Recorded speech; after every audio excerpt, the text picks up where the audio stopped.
In today's video, I'm going to teach you how to enable and use Tor using Brave browser.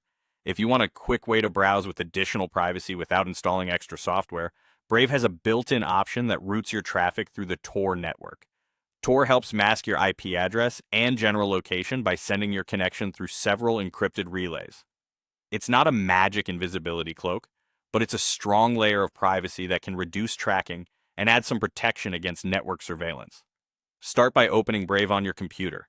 Look to the top right corner of the browser and click the three-line menu icon. This is sometimes called the hamburger menu.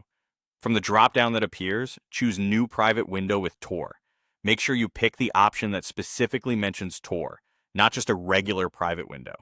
A new window will open. Separate from your normal browsing session. You'll see a notification that Brave is connecting to the Tor network. That means Brave is building a secure path through multiple Tor relays. This can take a few seconds, so give it a moment. While it's connecting, avoid loading sites or clicking around. It's best to wait until the connection is established. Once it's ready, you'll see confirmation in the window that Tor is active. You may also notice a different color theme or an icon indicating Tor mode, so you can tell at a glance that you're in the right place.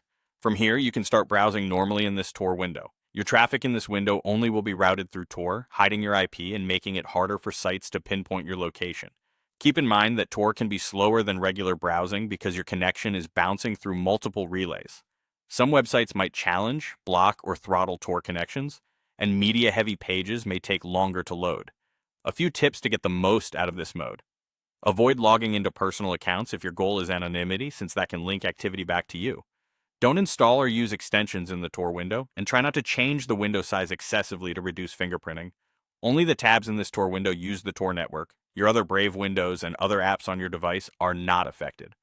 When you're done, simply close the Tor window to end the session and clear that private context. That's it. With just a couple of clicks, you can enable Tor in Brave and browse with stronger privacy. Take your time, be mindful of the limitations, and use this mode when you need an extra layer of protection.